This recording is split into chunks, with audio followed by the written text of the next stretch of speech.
The Search Podcast USA Edition series is sponsored by PGC. PGC are the longest serving employer of record in North America and can compliantly engage contractors across both the US and Canada on behalf of staffing and recruitment businesses. Our turnkey solution offers a unique access point to the largest staffing market in the world. To find out more, visit us at pgcgroup.com. Hi everybody, welcome back to another episode of the Search Podcast. I'm Elliott Manning, the Managing Director of Cayman Recruitment UK and US.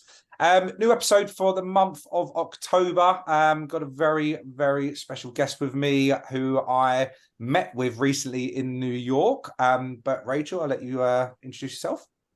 Hello. Hi, Rachael Parker here, SVP of Skills Alliance, based in New York and responsible looking after the growth and productivity of the New York office. Fantastic. So you've been in the business for quite some time. Do you want to tell us a little bit more about, I guess, your background and, you know, how long you've been in the business for and when you made the move over to the US?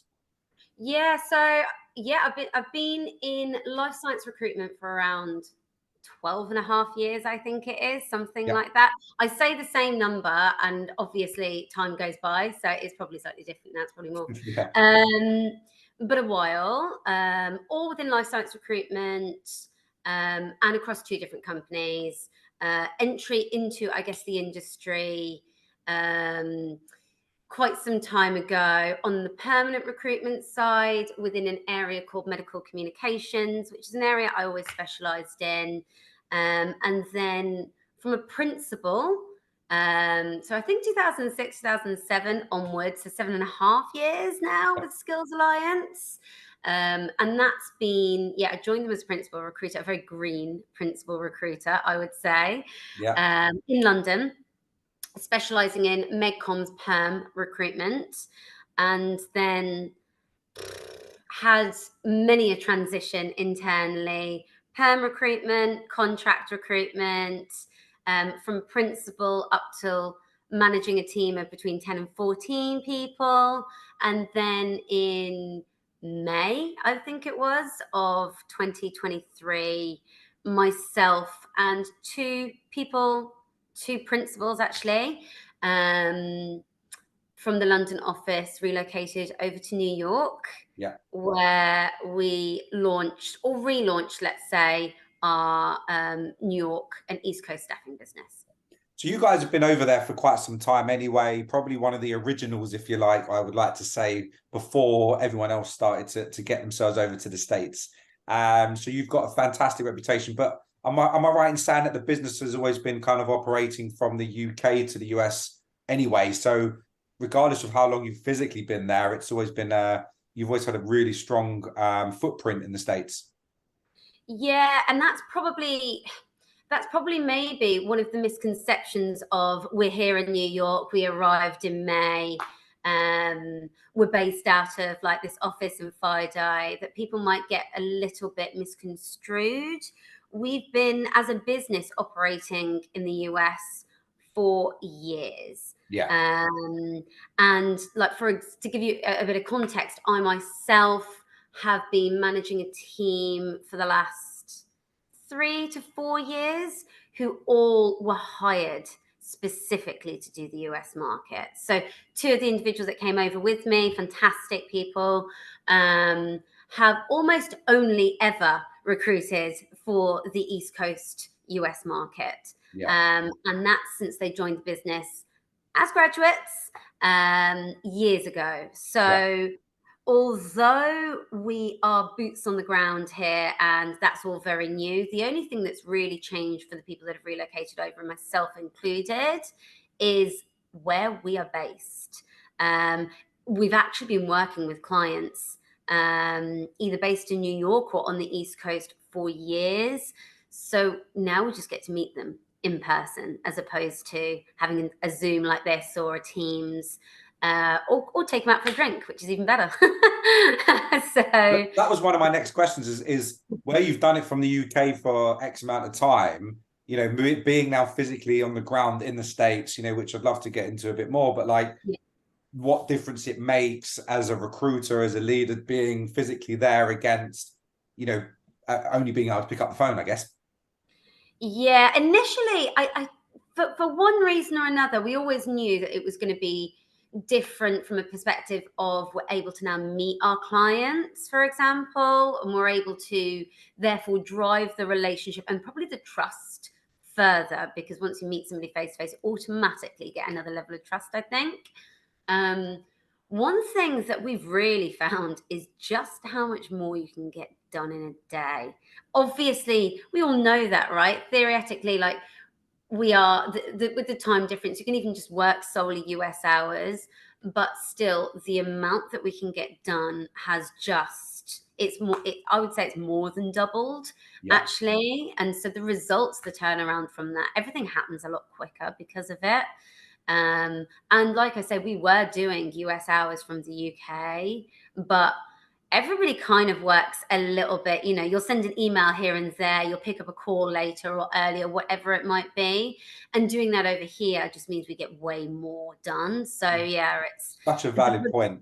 Like, a lot of, I've just from my own experience, when I'd make the trips to the US, I'm working a full US day and more, because, it doesn't ever finish at 5:30, right? So ultimately, there's so much going into that, and the whole 100% focus is US. Whereas when you're in London and you go to an office and you start at 10 a.m. and to 8 p.m., I don't know how you can just, in my opinion, just be fully, US focused, and get as much done, and have a balance and make sure it's sustainable. And I get why a lot of firms do it, but it's, in my opinion, it doesn't have the same rewards and effects long term as you've seen now. Yeah, we really saw a change in how much output we could do and how much therefore we were getting back. Even just following up with somebody is completely different. So that was something that I think we thought, oh, that will make a difference, but actually that's probably made the biggest difference. And then of course, like I say, being able to meet our clients that are, not just in Manhattan, but in New Jersey, in Philadelphia, wherever it may be. And obviously on top of that, you've got events, conferences, anything else additional as well, where we can network a lot more. So those things have been huge. And somebody else said this to me before, and it's actually really true. Speaking to people that are on the same time zone, we're now all of a sudden experiencing the same day, whereas before the energies that we were giving off were very different because we were at very different points in our day. I know that sounds tiny, but it's actually really big. Oh, no, So absolutely. yeah. Well, look, we all know that the market in the US is greater in terms of value from a financial standpoint and opportunity standpoint. What I'd be interested to know, if you don't mind sharing, is your journey personally to the US. What you found when you transitioned yourself to move to America, to settle in New York, and how that was for you. Yeah, it's one of those things where, because obviously it's visa dependent, for me it was anyway, it was a case of we would have loved to have had boots on the ground in January, is the honest truth. But we came over once everything was sorted and finalized, which wasn't too lengthy a process, I'll be honest. It wasn't terrible. But I would say May was a lovely time to arrive in New York from a time of year perspective, but a terribly expensive time as well, because anything gearing up, what I've learned, here are the things that I've learned from relocation. Try not to move in spring or summer. They are the most expensive months for property. All of a sudden, probably less autumn, but I think winter, or late autumn and winter, prices drop, which is like phenomenally drop. So if anyone has control of that, I would try and move outside of those months. Of course, you can only do what you can do.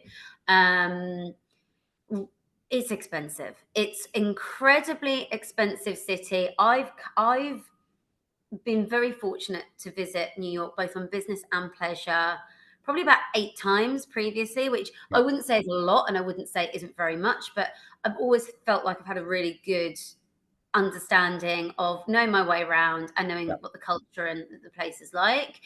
although it's changed every single time I've come here, it is phenomenally expensive. I would say probably, well, obviously at its most. Yeah. So just be prepared for that. Yeah. And then things that were really easy. I was able to get social security within a week. Yeah. The interview, the meeting was remarkably quick, and there was zero queue. It was the smoothest process ever. Bank account, all of those things that I really thought would be quite tricky were immediate and very, very, very simple. The things that were more complicated, I stayed in an Airbnb for the first few months whilst I was getting my bearings and figuring out where I wanted to live. I wanted to view properties before I chose where I would be on a 12-month lease. And so I stayed in Airbnb, which there is a law passed here. You have to stay in one for an extended period of time, no short-term stays. So I think it's minimum a month in an Airbnb or something along those lines. Just be prepared for all of the logistical side of it. And then, rentals, for example, you're talking broker fee, deposits, you're talking a lot of money up front. So one is save, make sure you come over with a pot of money, or that you have access or an infrastructure that's going to work that way. The other is do not go through a broker. And what I did was I found where I wanted to live location wise. And then I just looked up, and I can't remember the name of the site now, but a load of managed buildings, and contacted the buildings directly.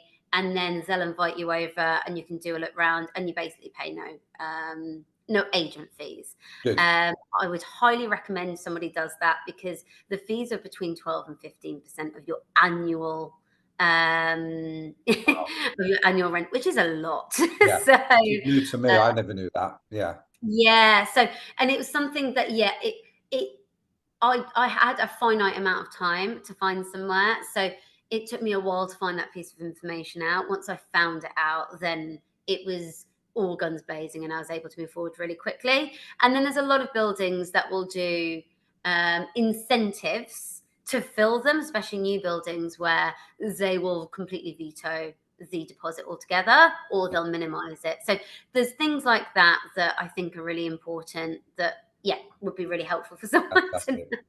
So what about, I mean, look, everyone's had different journeys with their moves, and some companies are, in a position where they've got, 100 people that work for them, or 50 people, and they can kind of like flat share and room share and, bedroom rent and God knows what. Like, there's so many different things that I've heard.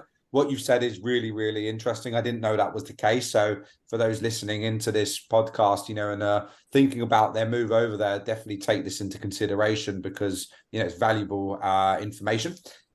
What about from a lifestyle perspective, on the last kind of note on this, how did you feel that it kind of allowed you to settle, both from whether it's a friendship perspective, I guess from a personal, like just getting used to living in New York? Yeah, it is. It's definitely, no matter how much you can emotionally or psychologically prepare for it, I mean, you're going to land somewhere. But so some of my colleagues know people already that are based in New York, so they have access to already ready-made friendship groups, I think. And also you can prepare it until you're blue in the face and you still aren't prepared. Because it's weird. I'm sure lots of people have this, but living in London or wherever you might live, I had a community of both colleagues and friends that I have built up over the years. And so was very well versed in having my close friends around me on the regular basis. So to relocate to a city where you don't know anybody, like I was saying, some of my colleagues actually have a network of friends here already, because they've got lots of friends that have relocated to New York and are based here already, which is amazing. And then some have had to completely make new friendships. I myself didn't know anybody. I mean, I have a few connections, which I'm very lucky to have. But other than that, it's pretty much building friendship groups from scratch, which in your 30s is not as easy as it is when you're younger. But then I will say, like, it's a bit more like the North here. You can make a friend in a queue. Like, it's very chatty, it's more common for people to go to a bar, grab a drink on their own. It's considerably more common for someone to talk to us, somebody in a queue, whatever he might be doing. It's a lot more communicative and there's less taboo around it, especially than there is in London. I think a lot of people are in the same boat in this city. They are in London, but even more so here, I would say.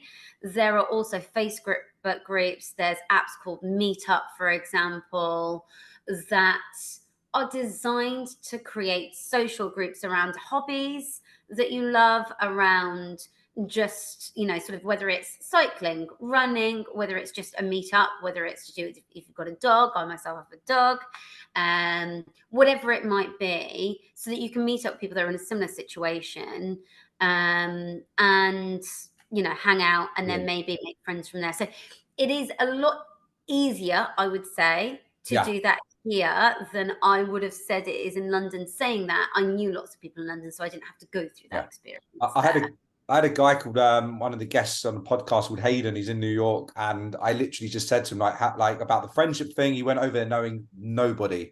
He literally just went down to East Village to all of the popular like recruitment bars, if you like, and just met all of his friends there.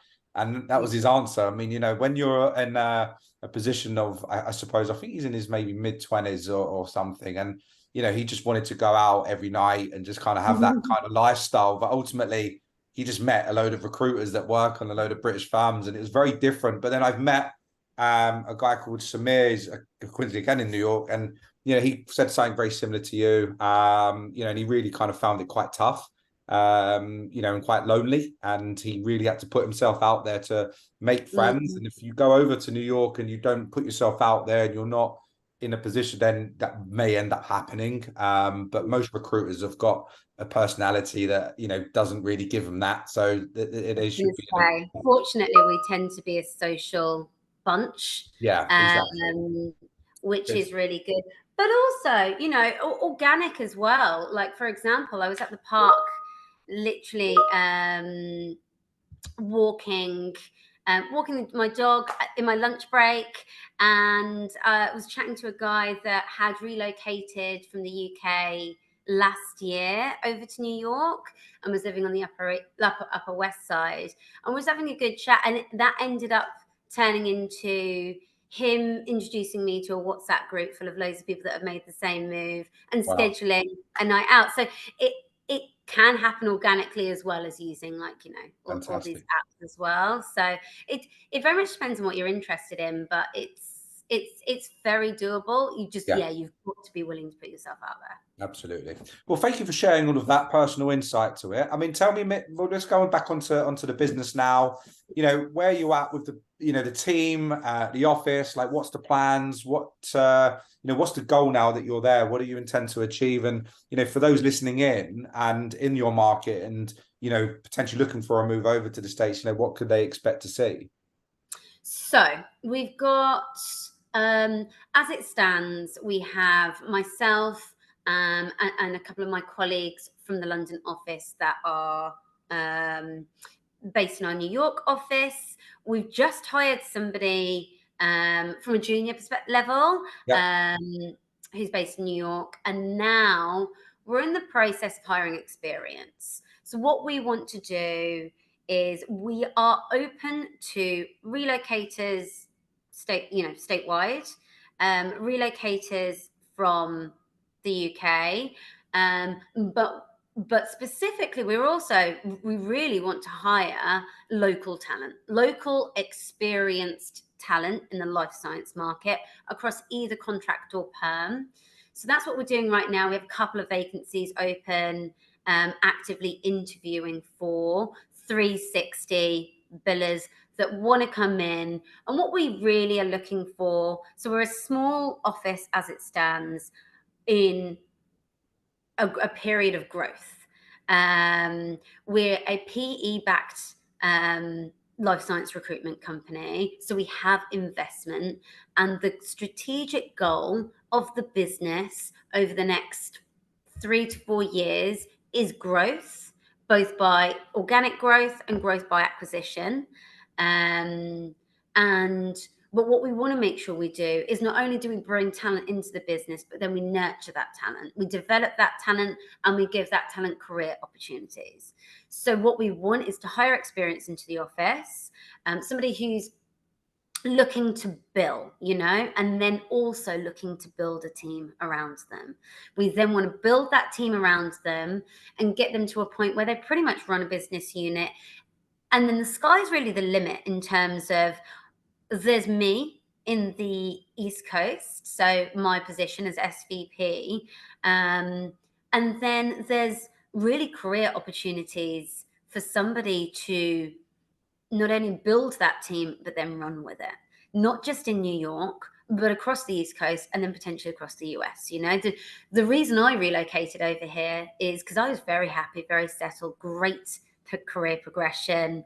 I knew what my next role would be, and it was a good one. I was very happy. I had a great team, and we were exceeding our targets.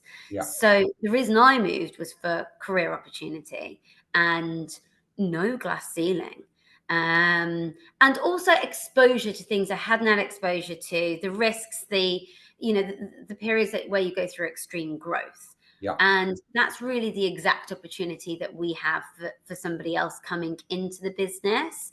Is if you want to get to that director level within a certain time frame, but the infrastructure around you in either your current business or whatever it might be means that there are obstacles out of your control that prevent you from getting there. That's pretty much the exact opposite to what we have, in terms that it's all in your hands. If you hit your targets, if you are capable of getting yourself there along with the support around you, then there's so much space and room for you to carve a career out of, and make it what you will. And that's really, I think, what the opportunity is at Skills and what we're looking to do. So in the next, I think we probably want to get to what we call critical mass within a 12-month period within our office. But whilst doing so, we want to make sure that we nurture every single hire that we make. We don't just want to grow for the sake of growing to say we've grown. That's the last thing we want to do. We want to make sure that it's a functioning, profitable, successful business, an office that has grown because we're hitting and exceeding our targets, and because talent has come in, succeeded, and then gone on from there and built teams around them. So that's really what we want to focus on, is not only the growth side, but the profitability and career development side. And then beyond that, we'll probably be looking to expand out into other East Coast locations. And like I say, that will be a combination of organic growth, setting up offices. And that's, I guess, where there's future career opportunity for somebody else coming into the business, as well as a little bit of growth by acquisition, looking at other businesses in other locations. Florida's been one we've looked at. We've looked at a few others where they might be small businesses that we would look to acquire. So it'll be a combination of the two, and those will complement, let's say, what we do, as opposed to compete with what we do, those businesses. Well, look, you guys are very successful anyway. You've got, and if you don't mind me saying, you've got an office in Seattle, which has been there for some time, a good amount of staff over there. You've got someone in California, but then you've got, the consulting arm of the business, which has got, 15, 20 heads as well. And I think you're pushing 20 now. Consulting and RPO side of our business, very successful part of our business, which is pretty much a remote working division of our business. So we have some people in the UK, some people on the East Coast, some people on the West Coast.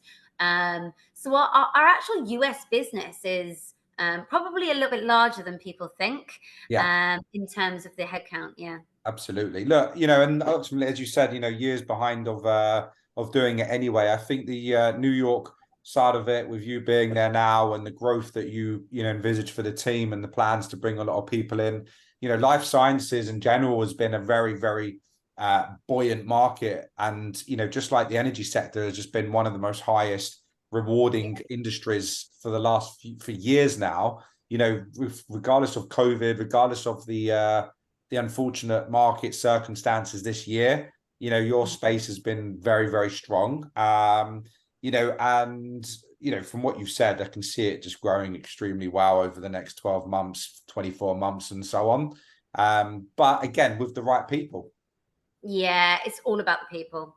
It's all about the people. It couldn't be more important to maintain, but also build, because the culture of our New York office is going to have to change. It has to, because we're so small and we're hiring people in, and we want it to change. That's the whole point.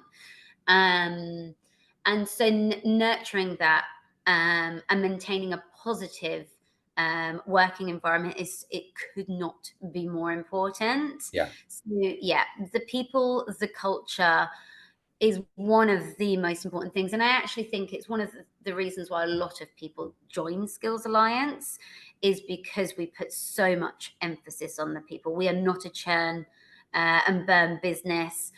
Every single person that we bring into the business, or that we continue to develop in the business, means a lot to us, and hopefully vice versa. And therefore it's particularly important that that's nurtured, and that's probably at the forefront. Not only do we recruit people, but obviously we hire people into our business as well. So people is literally at the forefront of what we do. Brilliant. Well, look, Rachel, thank you so much for joining me on the podcast. You've been great. And for those listening in and watching, hearing this on any platform, on those on LinkedIn that see a lot of this, feel free to reach out to them directly. They are hiring at the minute in life sciences in New York. You'd be working for Rachel, and obviously, listening and viewing this podcast, you'll be able to get a bit of an idea of who she is, what she wants to achieve in the States, and what she wants for the business. But ultimately, look, it's been very insightful learning about your journey in the States as well. And you've shared a couple of things that I had no idea about. And I'm pretty certain people listening to this that are thinking about a move to the US had no idea what to expect. And you've told us some things that I've never heard before. So really, really appreciate that. And look, I'm genuinely excited for the growth of the business, and we're as a business at Cayman behind it, and trying to support that as well now a bit more. So thank you again. Appreciate it. I appreciate your time, Elliott. And for anybody that might be listening, that if you've got any questions, hit me up on LinkedIn. I will always help someone out. We'll be sharing all your details so they can do anyway. But thanks again, and I'll speak to you soon. Thanks, Elliott. Bye.